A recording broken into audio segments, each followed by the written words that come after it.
आपने सुना, लेकिन संगम पर सात्विक प्रहरी अखाड़े के साथ साथ साधु संतों का कुंभ प्रवेश भी होगा और ऐसे में कुंभ में तैनात जवान सात्विक जीवन जी रहे हैं। कुछ तस्वीरें भी हम आपको दिखाने वाले। शाकाहारी भोजन करने के लिए प्रेरित लगातार उनको किया भी जा रहा है। मांसाहारी भोजन या फिर शराब की अनुमति बिल्कुल बैन है, अनुमति है ही नहीं। और पुलिस मेस में भी शाकाहारी भोजन ही होगा, सिर्फ और सिर्फ वेज आपको मिलेगा। भक्तों की आस्था का सम्मान करना होगा, ये सबसे बड़ा ऐलान भी यहाँ पर किया गया और इसको लेकर के भी पुख्ता प्रबंध, खास इंतजाम इस बार किए गए हैं।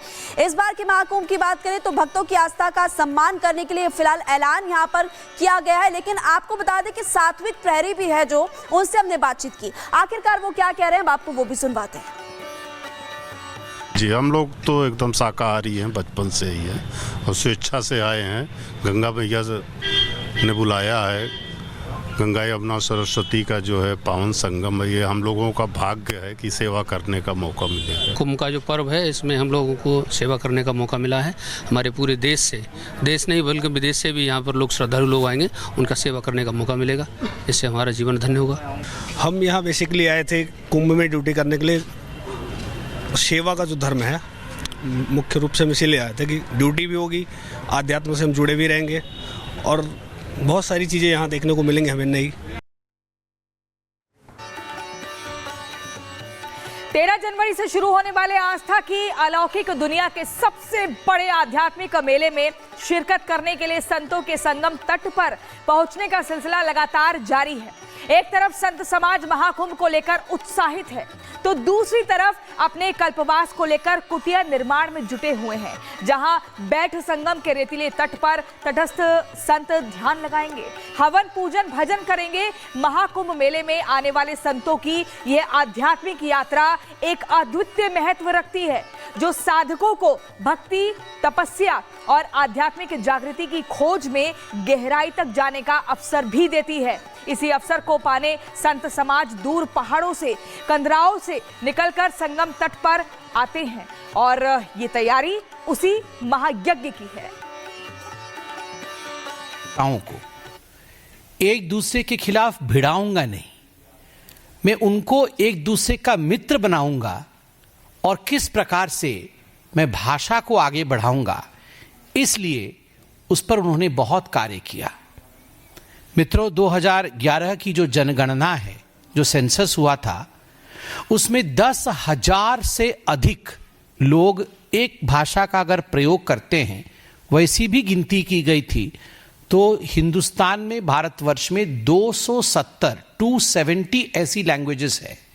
There are 270 such languages in India which are spoken by people counting more than 10,000. तो ये अपने आप में कितनी बड़ी बात है कि 270 लैंग्वेजेस। वैसे तो 1300 से अधिक भाषाएं हिंदुस्तान में प्रचलित है, मगर 10,000 से अधिक लोग जिनका प्रयोजन करते हैं, वैसे 270 भाषाएं मातृभाषा है। भाषा संस्कृति की वाहक होती है। भाषा अनेक है किंतु भाव एक है।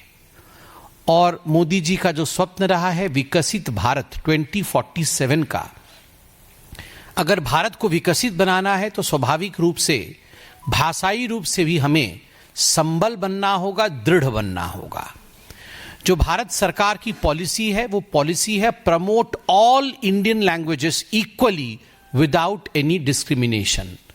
सभी भारतीय भाषाओं को आगे बढ़ाना और किसी प्रकार का डिस्क्रिमिनेशन किसी भाषा के साथ नहीं करना। और यह काम मोदी जी ने कैसे किया? भिन्न भिन्न आयामों के माध्यम से किया। बहुत सारे आयाम है उसमें, जैसे कि नेशनल एजुकेशन पॉलिसी।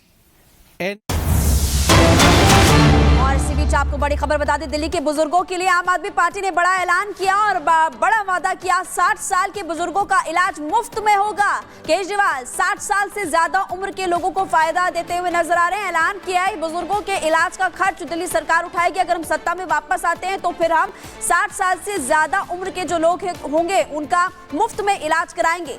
चुनाव को लेकर के आपने देखा है कि अरविंद केजरीवाल लगातार कई बड़े ऐलान कर रहे हैं, कभी महिलाओं को लेकर, अब देखिए बुजुर्गों को लेकर एक बड़ा ऐलान किया गया। 60 साल के बुजुर्गों का मुफ्त में इलाज होगा।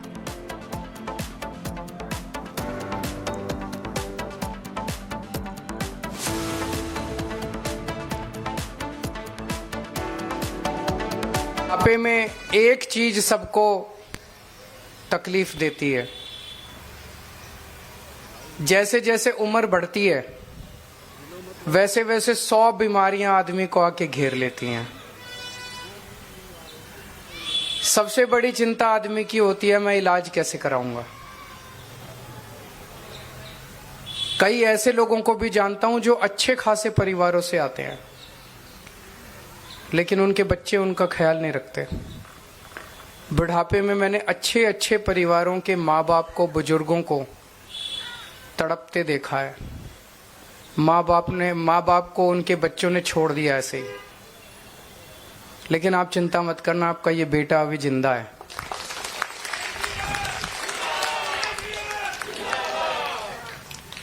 रामायण में एक कहानी पढ़ते हैं ना, जब लक्ष्मण मूर्छित हुए थे तो हनुमान जी उनके लिए संजीवनी बूटी लेके आए थे। तो आज दिल्ली के बुजुर्गों के लिए मैं संजीवनी योजना का ऐलान करने जा रहा हूं कि 60 साल से ऊपर के हमारे जितने बुजुर्ग हैं उन बुजुर्गों का पूरा इलाज फ्री करवाया जाएगा। इसकी चुनाव के बाद हम योजना लेके आएंगे, योजना पारित करेंगे। तो आस्था के महाकुंभ की एक एक तस्वीर हम आपको दिखा रहे हैं और बता रहे हैं कि क्या कुछ किस तरीके से तैयारियां चल रही हैं इस महापर्व को बेहतर बनाने के लिए, आधुनिकता से एकदम ओतप्रोत करने के लिए हर स्तर पर काम किया जा रहा है। आपने देखा हाल ही में प्रधानमंत्री नरेंद्र मोदी भी पहुंचे थे और अगर साधु संतों की बात करें तो उनकी अखाड़ों की पेशवाई भी देखने को मिली। लेकिन वही नागा साधुओं का अगर जिक्र हो तो उनका सीधे तौर पर कहना है कि इस संगम में, इस महापर्व में किसी भी तरीके से गैर हिंदू को आने की इजाजत ना मिले, उसके प्रवेश पर रोक होनी चाहिए और सख्ती से कदम उठाए जाने चाहिए। ऐसा क्यों कहा जा रहा है, इस रिपोर्ट में देखिए।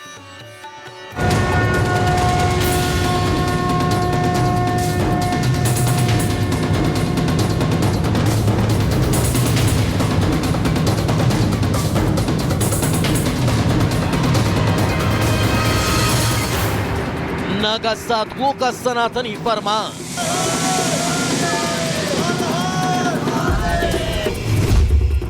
कपाल पर तिलक से होगी पहचान।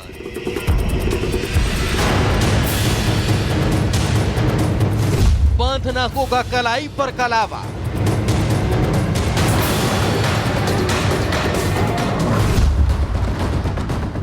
नहीं होने देंगे महाकुंभ में छलावा। संगम की रेती पर आस्था का आंगन आकार ले रहा है, संतों का सनातनी संसार साकार हो रहा है, जिसमें अलौकिकता की अलख जगाने जुटेंगे सन्यासी तो होगी आनंद की अनुभूति, जिसकी विहंगमता पर विघ्न डालने वालों पर बैन का ऐलान हो गया। यह ऐलान हिंदू धर्म के कमांडो कहे जाने वाले नागा सन्यासियों का है, जिन्होंने महाकुंभ में प्रवेश की पारदर्शिता को परिभाषित कर दिया।